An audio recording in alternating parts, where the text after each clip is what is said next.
भजलो शिव महादेव नाम, भजलो दादाजी का नाम, भजलो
कि अष्टादश गुरु सुमिरन करूं,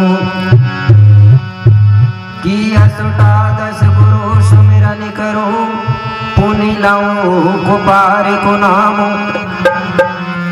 सगा देव विनती करूं कि करो सदा कल्याण,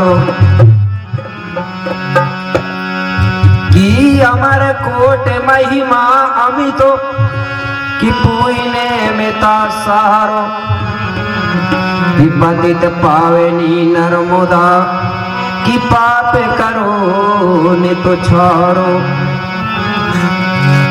कि के काय सुनी सत्यवाहिनी, कि के काय सुनी सत्यवाहिनी, कि हिंगला जुनी आए, कल कंकालुनि विनती करूं, आज बिगड़ी दयोरी बनाए, कि बम्बावती बमुलेश्वरी, कि बीरु बिरासिनु नाम, और बिंद्र बास नीलाज रखो माँ, कि पूरन करियो सब काम, कि शंभु गौर कुली तुरा, कि शंभु गौर कुली तुरा, कि जाय जयंतर महिपालो, गुरुदेव गण धनवंतुरे, कि जय जय सेवाभिमानो।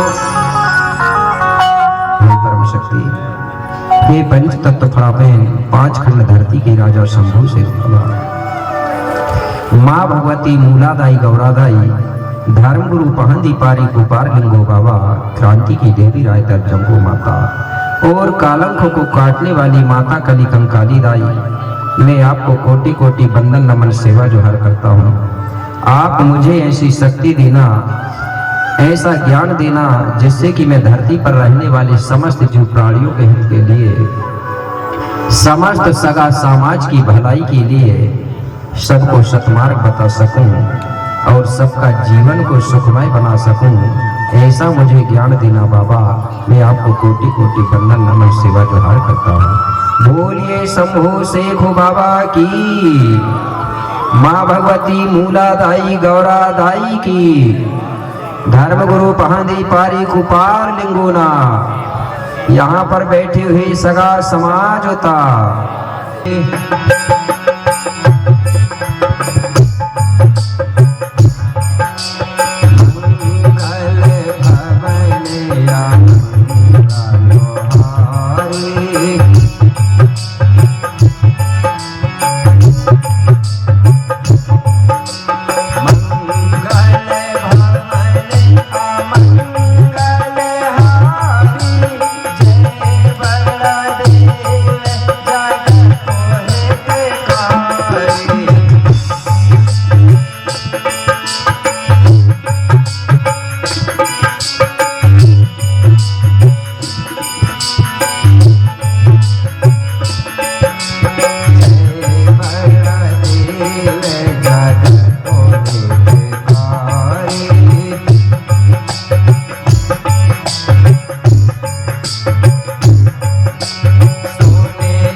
अब आगे ले चलता हूँ आपको कुया पुनेम गोंडी धर्म दर्शन के माध्यम से गोंडी गाथा गोंडी इतिहास की ओर। तो कल हमने अपनी गाथा को जहां पर विराम दिया था वहीं से फिर आज मैं प्रारंभ करने जा रहा हूं। तो आप सबको मालूम होगा कि हमने अपनी गाथा को कहां पर रोका था। हाँ, बहुत बहुत धन्यवाद। हाँ, पीपल के पेड़ के नीचे कुपार बाबा सोया है। अच्छा चलो ठीक। तो जो कुपार बाबा है वो राजा पुलसी और हिरवा का बेटा कहलाया। लेकिन जो राजा पुलसी और हिरवा रानी है वो कौन से गणराज के राजा रानी थे, किसको मालूम है? हाथ उठाइए। बस आपको ही, ठीक है। कौन सा गणराज? पूर्वाकोट गणराज के राजा थे। कुपार बाबा सत्य और असत्य की खोज करने के लिए निकला और चलते चलते रास्ते में पीपल पेड़ के नीचे सो गया। वहीं से गुरु विक्रमदेव गोंड राजा बीरसा यात्राम जी को आगे की गाथा सुनाते हुए बोले क्या? गुरु विक्रम बोले हैं बानी बीरसा है, सुनो आगे की कहानी।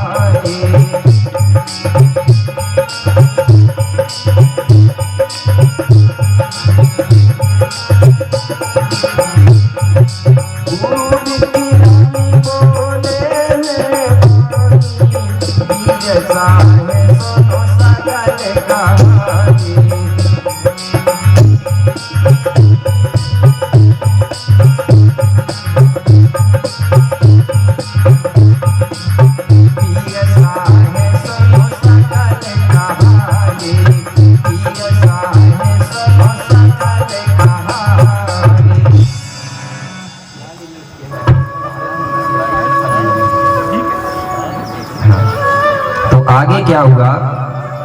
गुरु विक्रमदेव कहने लगे राजा, जब कुपार बाबा सो रहा था उसी समय आकाश में गिद्ध उड़ रहा था। उस गिद्ध ने जैसे ही नीचे की तरफ देखा तो गिद्ध को लगा कि कोई आदमी मरा पड़ा है। गिद्ध बड़ा प्रसन्न हुआ कि भोजन की व्यवस्था हो गई। सोच गिद्ध तुरंत नीचे उतरा और कुपार बाबा के किनारे में खड़ा होकर देखने लगा। तो गिद्ध ने जैसे ही देखा तो कुपार बाबा सांसें दे रहा था, वो सो रहा था। गिद्ध समझ गया कि ये मरा नहीं है, ये कोई आदमी है, सो रहा है, अब इसको कुछ नहीं करना चाहिए। गिद्ध वहीं खड़ा रहा। वो गिद्ध कौन सा कि पहले आप लोग देखते रहे होंगे, जब कोई गाय भैंस खत्म हो जाती थी तो ढेर सारे गिद्ध इकट्ठे होते थे। लेकिन अब दिखते हैं क्या? बहुत कम, कहीं कहीं दिखते हैं। इस बात पर मैं आपको एक बात बता रहा हूं। एक समय हमारे जो पुरखा है, पूर्वज है, वो बताते थे कि जिस समय अगर गिद्धों की संख्या धीरे धीरे कोई कारणवश अगर कम होने लगे तो समझ जाना चाहिए कि ये प्रकृति गोंडों को संकेत कर रही है कि हे गोंडवाना के लोग, तुम एकत्रित हो जाओ, अब तुमको गोंडवाना धरती का धर्म, राजपाट सब कुछ वापिस मिलने वाला, ये संकेत होगा करके बताया जा रहा था। चाहे धर्म हो, राजपाट हो, कोई भी चीज हो, फिर से मतलब आपको सारी चीज प्राप्त होने वाली है, ये संकेत होगा करके पूर्वज बताते थे। वो बात बता रहा है। तो जैसा ही गिद्धों की संख्या धीरे धीरे कम होने लगी तो मुझे विश्वास हो गया था।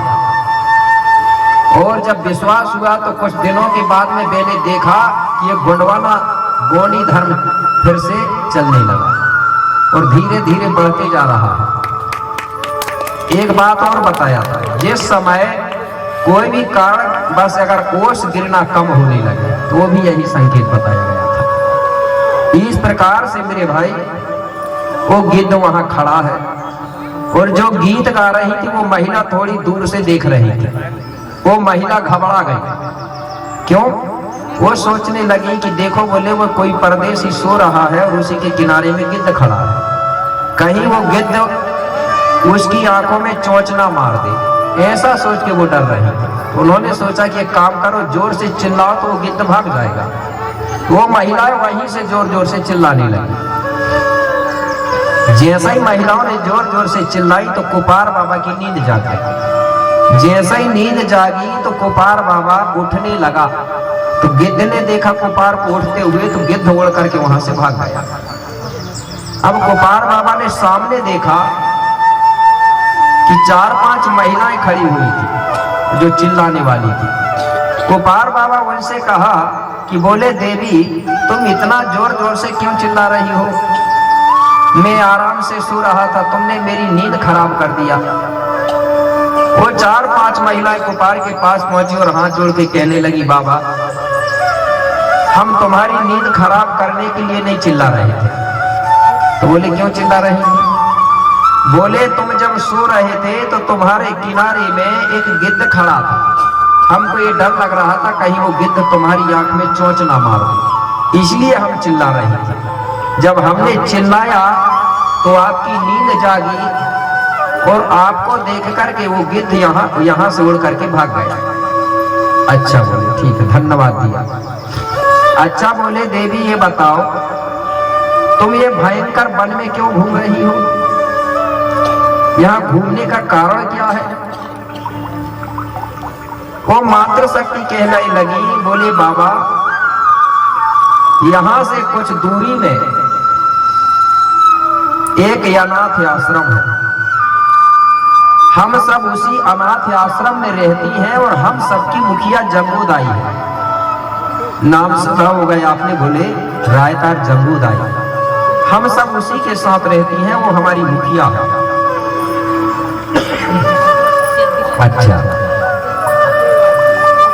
अच्छा बोले बाबा हमने तो अपना परिचय बताया, अब आप अपना परिचय दीजिए। तो कुपार बाबा अपना परिचय देता है। बोले देवी मैं पूर्वाकोट गणराज्य के राजा पुलसियों का बेटा हूं।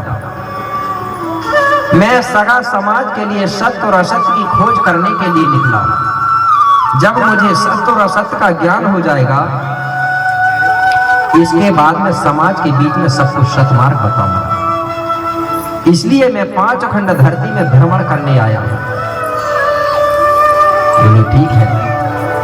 तो 5 जो महिलाएं थी वो कहने लगी, बाबा एक काम करो, आप कृपा करके हमारा आश्रम चलो। वहां हमारी मुखिया जंगूदाई का अनाथ आश्रम, जंगूदाई का आपने सुना होगा, आज भी वो अनाथ आश्रम है परगुली कोट। ये भारत में सबसे पहले अनाथ आश्रम बनाने वाली वही रायतार जंगूदाई है। उसके पहले किसी का अनाथ आश्रम नहीं था। सबसे पहले का अनाथ आश्रम वही है। उसी को देख के लोगों ने ढेर सारे अनाथ आश्रम बनाया। सबसे प्रथम का आश्रम जंगूदाई का था। तो कुपार बाबा गया, रायतार जंगूदाई से भेंट हुई। रायतार जंगूदाई कहने लगी, बाबा आप कौन हो? तो कुपार बाबा ने भी यही परिचय दिया जंगूदाई को कि मैं राजा फुलसूर हेरवा का बेटा हूँ। मैं 5 खंड धरती में भ्रमण कर रहा हूँ सत्य और असत्य की खोज करने के लिए। बोले देवी और आप कौन हो और ये भयंकर जंगल में क्यों रह रही हो कुटिया बना के?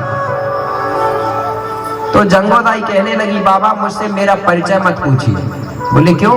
अगर बोले मैं अपने जीवन के बारे में परिचय बताती हूँ तो मेरी आंखों में आंसू आते हैं। बोले क्यों? बोले बड़ी दुख भरी कहानी है। तो बोले संक्षेप में बता दो। तो रायतार जंगूदाई संक्षेप में अपना जीवन परिचय बताती है कुपार बाबा को कि मैं कौन हूँ। तो मेरे भाई आप भी सुनेंगे कि जंगूदाई कौन थी।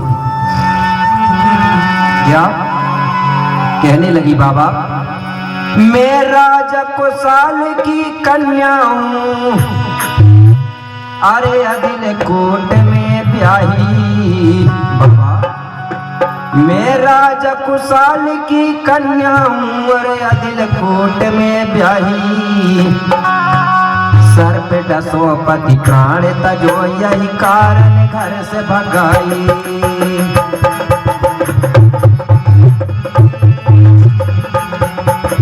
सर पे 10 पति प्राण तजो, यही कारण घर से भगाई।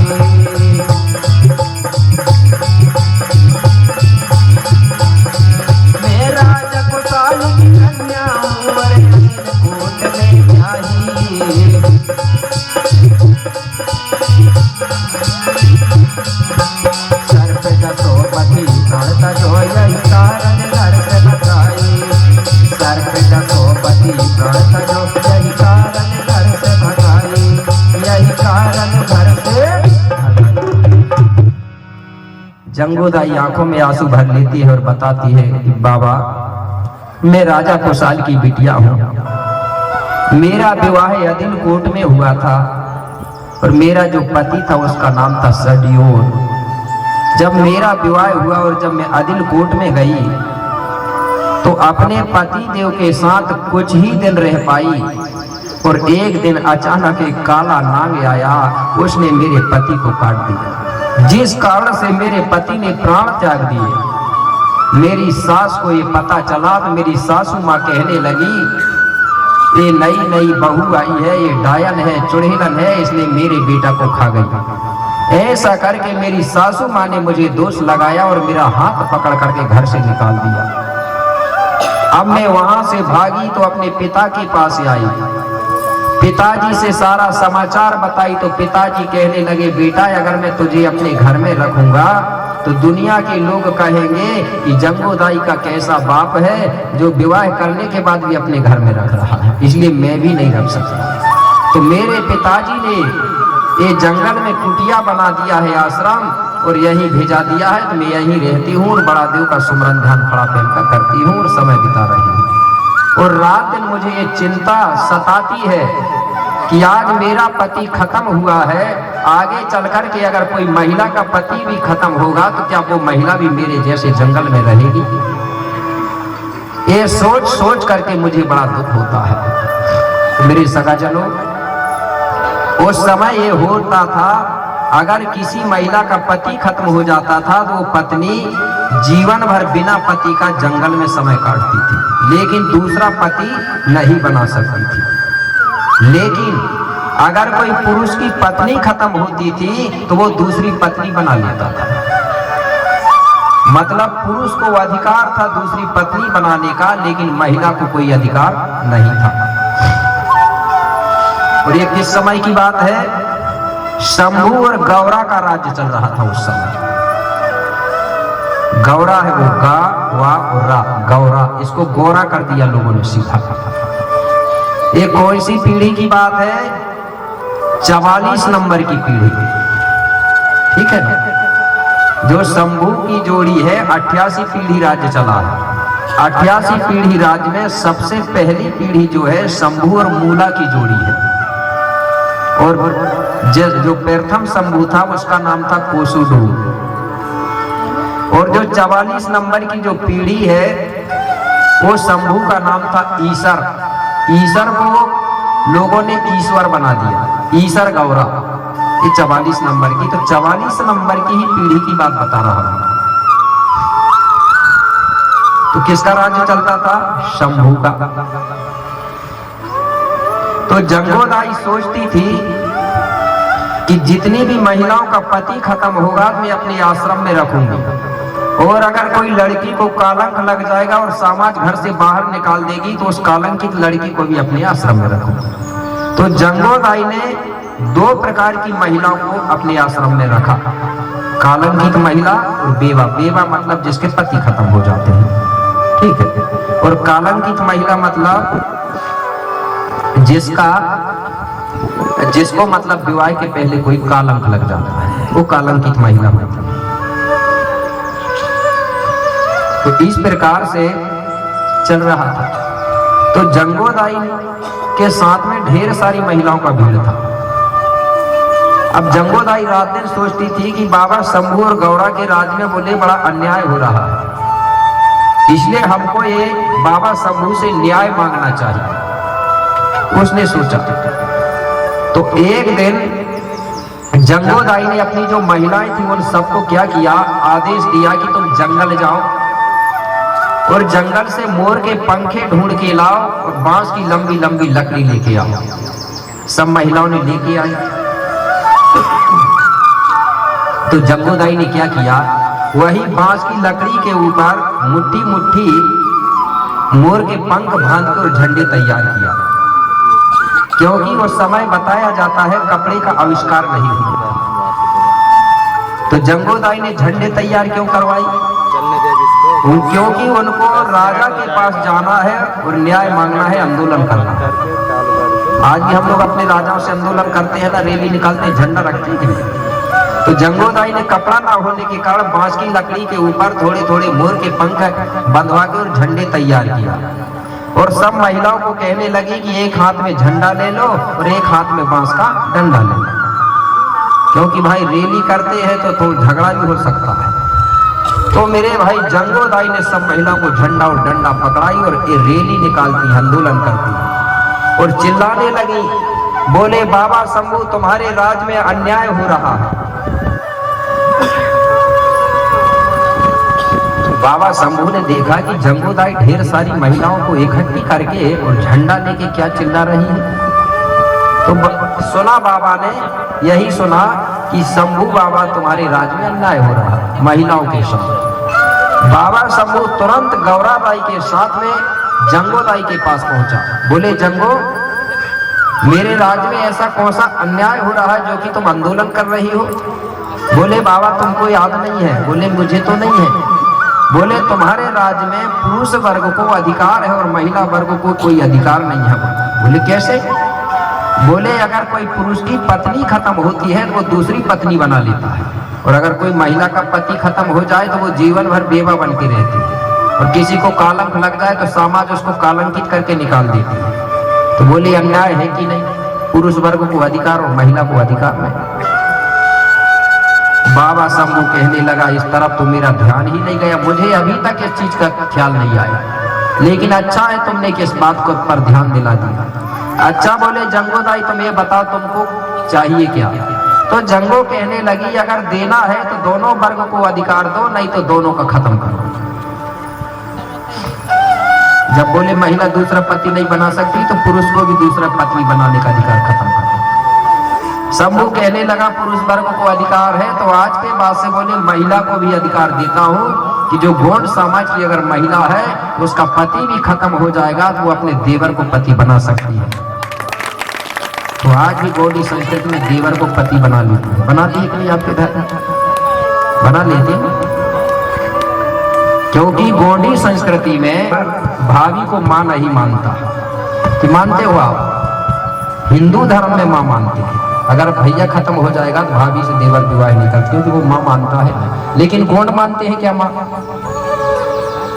हिंदू धर्म में मामा फुआ के लड़का लड़की भाई बहन होते हैं। आप मानते हो क्या भाई बहन? जो गौड़ हो चाहे कोई भी समाज हो, जो मामा मामी के लड़का लड़की भाई बहन नहीं मानते तो वो हिंदू है ही नहीं।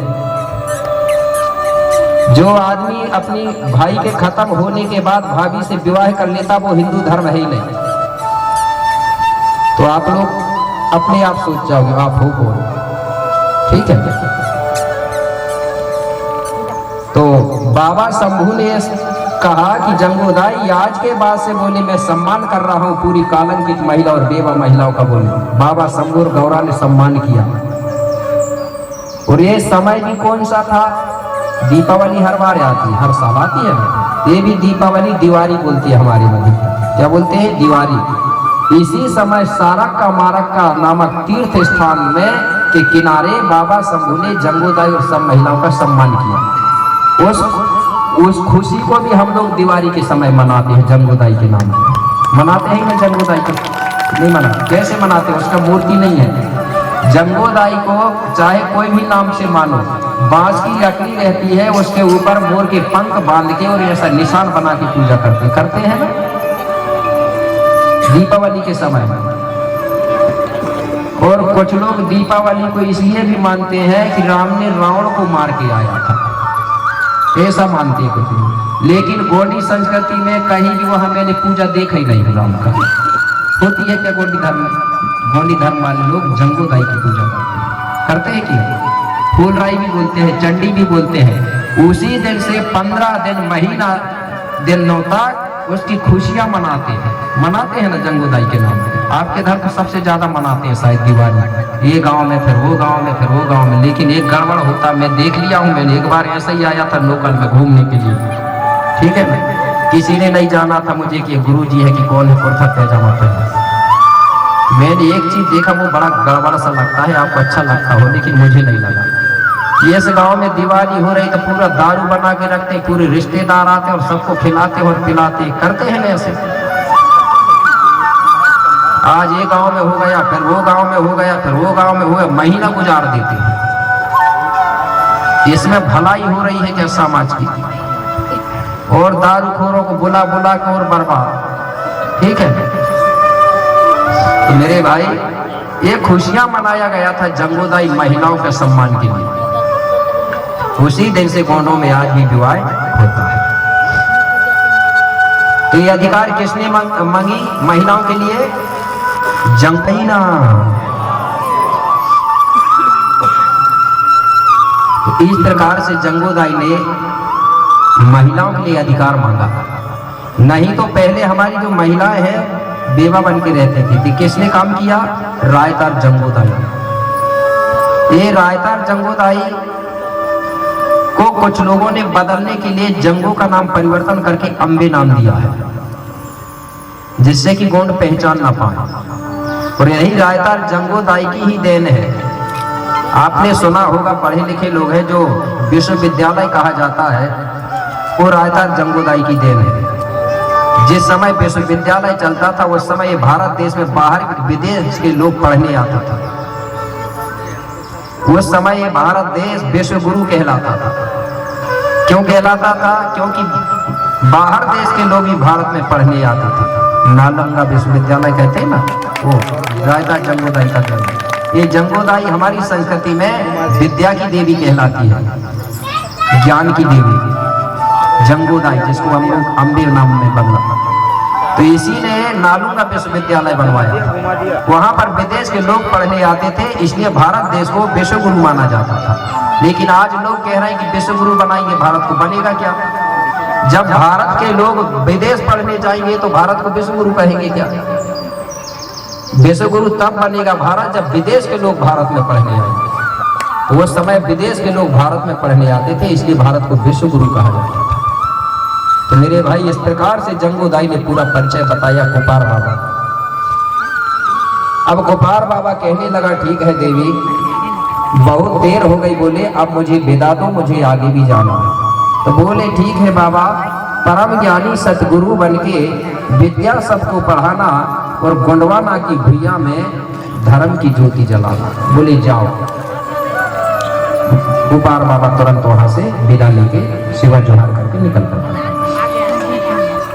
अब कोपार बाबा जब आगे बढ़ा, धीरे धीरे चलते चलते कुछ दूर जाने के बाद कोपार बाबा को रास्ते में मतलब चलते चलते बड़ी जोर से प्यास लग गई। अब कोपार बाबा पानी ढूंढते हुए आगे चलते जा रहा है। बड़े मुश्किल से आगे एक नदियां मिली। कोपार बाबा उसी नदी में जाके पानी देखता है, लेकिन वो नदी भी सूखी पड़ी हुई थी, पानी नहीं था।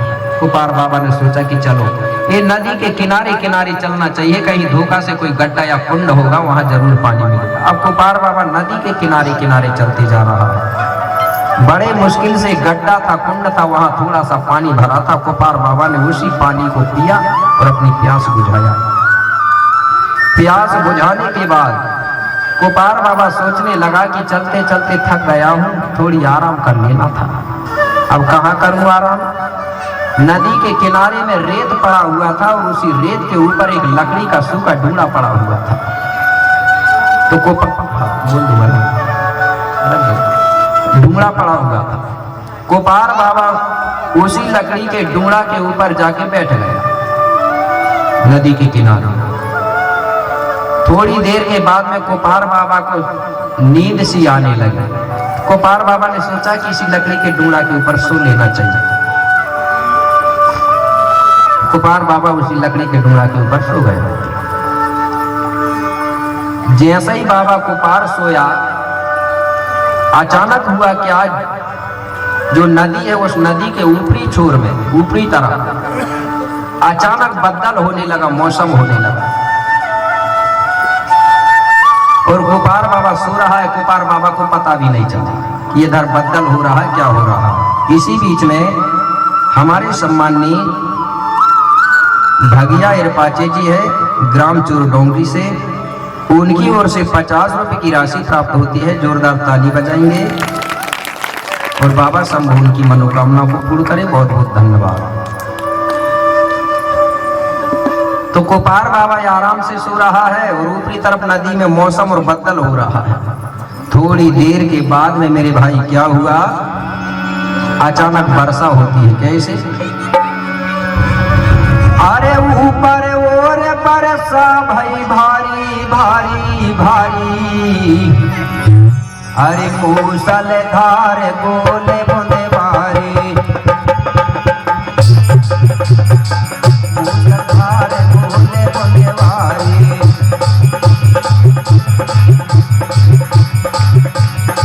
ऊपर और बरसा भाई भारी, बरसा भाई भारी भैया।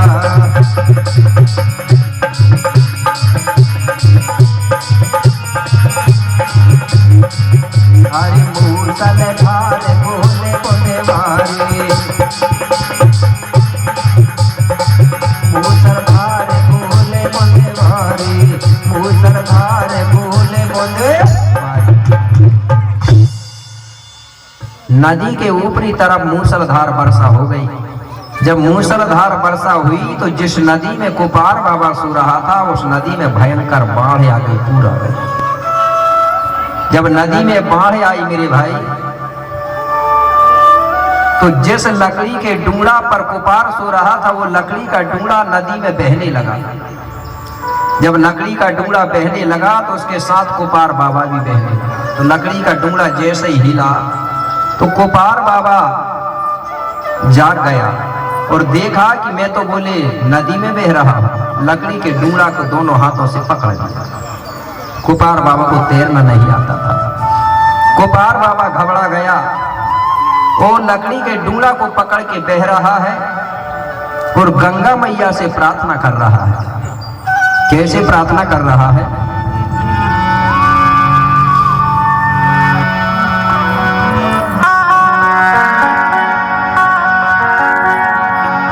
कि लकड़ी के डूंगरा पर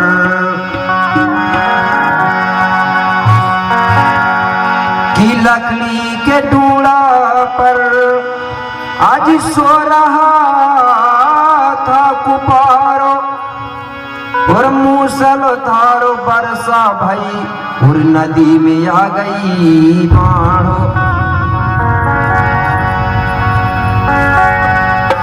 कि नदी में डूंगरा बहने लगा। डूंगरा जब बहने लगा तो जागे हैं बाबा कुपारो और हाथ जोड़ गंगा मैया से आज विनती कर रहे बारंबारो। विनती कर रहा है तो मैं गीत के माध्यम से बताना चाह रहा हूं, लेकिन मुझे थोड़ा जुकाम हो गई तो दिक्कत हो रही है, क्योंकि किसी भी चाय में इलायची मिला के पिला दिए शायद, ठीक है ना। तो जैसे गंगा की बाढ़ों में आज डूंगरा की नैया, गंगा की बाढ़ों में आज डूंगरा की नैया, आज पार लगा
बहते जा रहा है। और हुआ क्या, पानी में भोरा पड़ा, पानी के सहारे में, पानी में भोरा पड़ा, पानी के सहारे में, डूंगा को काटते हालाता है किनारे में। बाबा बहुत कोशिश कर रहा है नदी के किनारे में आने के लिए, लेकिन आ नहीं पा रहा है और बार बार चिल्ला रहा है, क्या आगे सहारा दे दो, आगे सहारा दे दो, कोई तो बचिया, तार लगाते मजबूरी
गंगा इसलिए तो लकड़ी के सहारा दे रहा है। बोले बाबा कृपा करके इस बच्चे को निकाल दो।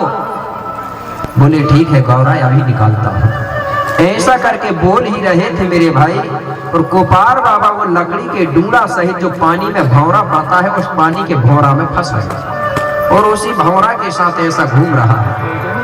शंभू बाबा कहने लगे गौरा देखो, बोले वो बालक पानी के भौरा में फंस गया है, इसलिए सबसे पहले वो भौरा को मिटाना पड़ेगा। तो बाबा शंभू ने एक पत्थर उठाया उस भौरा को मिटाने के लिए।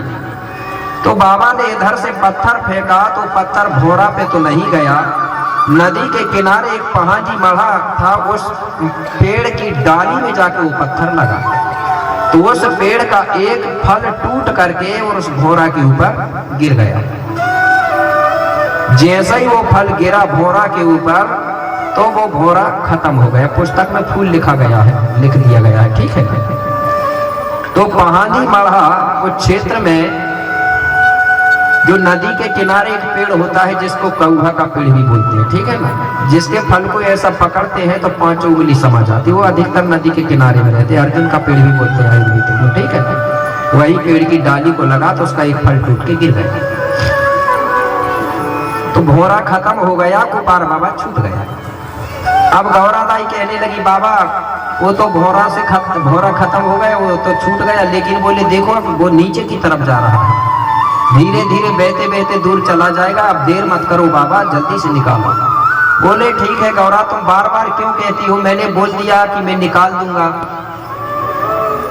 तो बोले बाबा इसलिए बोल रही हूँ कि कहीं दूर ना चला जाए। तो बोले ठीक है अभी निकालता हूँ।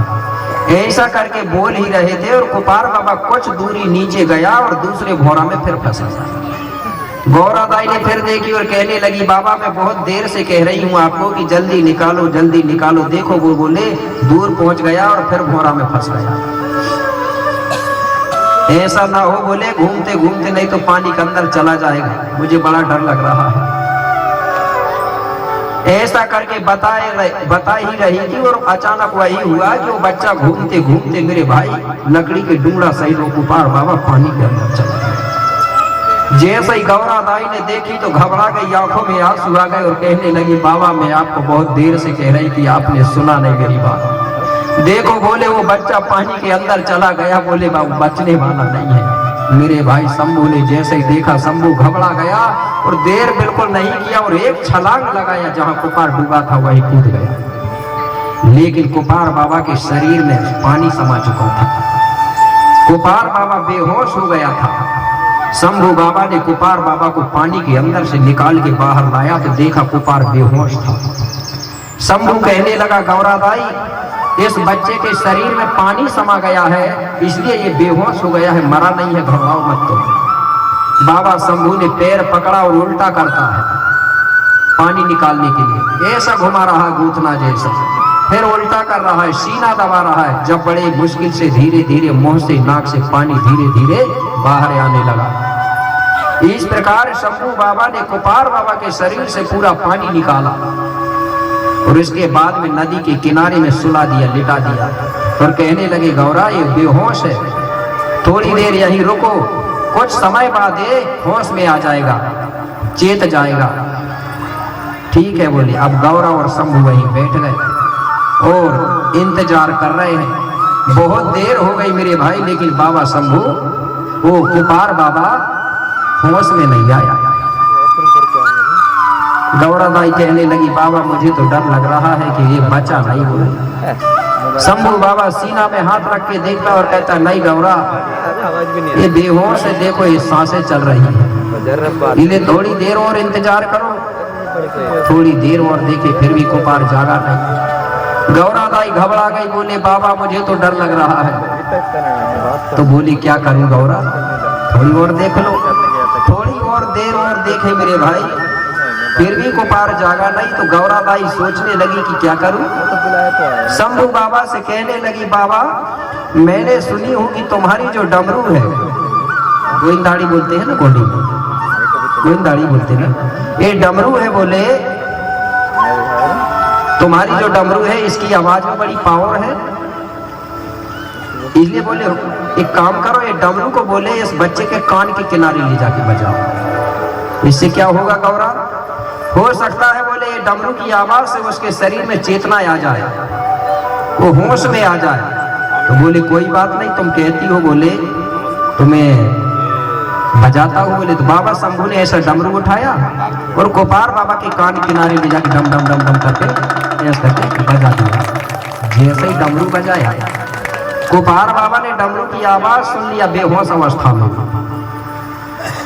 तो डमरू जब बजाया तो डमरू ने मेरे भाई बताया जाता है 12 आवाज निकाली। कितने आवाज निकाली जब बजाया शंभू ने, तो 12। उस आवाज को कुपार बाबा ने सुन लिया। क्या सुना, डमरू ने पहला जो आवाज बोली वो अड़ंग। क्या बोली, अड़ंग अड़ांग इड़ंग इड़ांग उड़ंग उड़ांग, ऐसा करके 12 अक्षर, 8 अक्षर हड़ांग करके बोलते हैं। इस प्रकार से इस डमरू की आवाज का वो उच्चारण करने लगा। गौरा दाई ने देख लिया, बोले बाबा देखो मैं सही कह रही थी, बोले तुमने डमरू बजाया तो देखो जिभ्या चला रहा, इससे ऐसा लग रहा है कि धीरे धीरे होश में आ रहा हो, इसलिए बाबा एक बार और बजाओ, बोले हो सकता है कि दूसरे बारे में जाग जाए। बाबा शंभू ने फिर डमरू उठाया और डम डम डम डम डम डम करके फिर बजा। फिर डमरू ने भी फिर भी 12 आवाज निकाली। तो दूसरे बार डमरू ने कौन सी आवाज निकाली? डमरू ने दूसरे बार बोली उंदी रंड मुंड। क्या बोली? उंदी रंड मुंड नालुंग सयुंग सारुंग एरुंग अरुंग नरुंग और पर पद पहुंदी पदंड। 12 पदंड मतलब 12 होता। ठीक, ऐसा करके 12 आवाज निकाली उंदी रंड मुंड। तो आगे चल करके यही जो डमरू की आवाज है, पहले बताया ना मैंने अड़ंग अड़ांग इड़ंग इड़ांग, ये पहले जो आवाज निकली उससे सबसे पहले धरती में जो 12 अक्षर आए अड़ंग अड़ांग वाले, इनसे अनार आम इमली ईख आहा खुशी तक जो शब्द रहते हैं ना 12, उनका निर्माण हुआ। इसके पहले भाषा नहीं थी बताया जाता है। और दूसरे बार जो डमरू ने 12 आवाज निकाली, वो 12 आवाज से सबसे पहले गिनती का निर्माण हुआ 12 तक। कितने तक बनी गिनती? 12 तक। फिर धीरे धीरे उसका विस्तार हुआ। 12 तक बनी, लेकिन अभी गोंडी क्षेत्र में 7 तक याद है, उसके बाद में हिंदी चालू हो जाती। ठीक है ना? 12 तक बनी हुई थी और अक्षर भी कितने बने थे? 12। इस प्रकार से गोंडी भाषा से ही सब भाषाओं का निर्माण हुआ। क्या है, कुछ शब्द मिलते हैं ना। आप तो गोंडी जानते ही है, मैं तो नहीं जानता, बहुत कम जानता हूँ। ठीक है ना, लेकिन जानता हूँ। ठीक है, मैं नहीं कहूँगा कभी कि मुझे गोंडी नहीं आती, भली पूरी ना बने लेकिन मुझे आती है। ठीक है ना, हिंदी तो सभी लोग एक दो मिक्स कर लेते हैं। मेरे भाई, गोंडी भाषा से अंग्रेजी बनी, गोंडी ही भाषा से संस्कृत बनी। कैसे? सबने अंग्रेजी पढ़ा है। अंग्रेजी में साइकिल को क्या बोलते हैं? जरा कोई हाथ भर उठा के बताएंगे।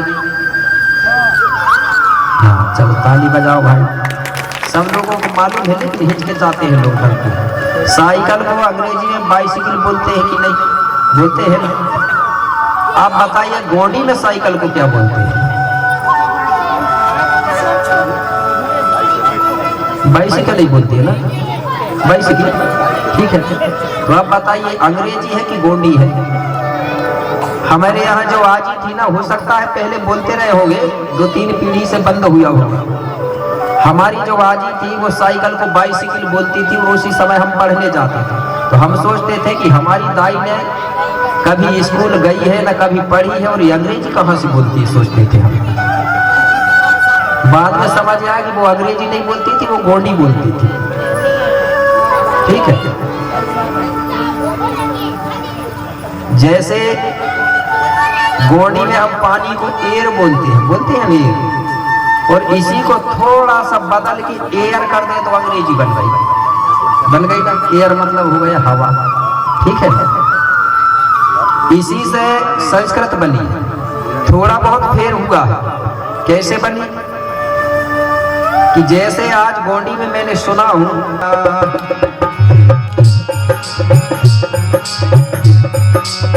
लीधे बेदाई चले को पारा,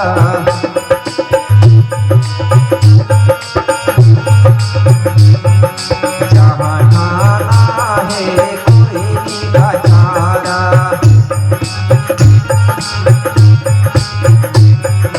जहाँ ठाना है कोई का चारा, लीधे बेदाई चले है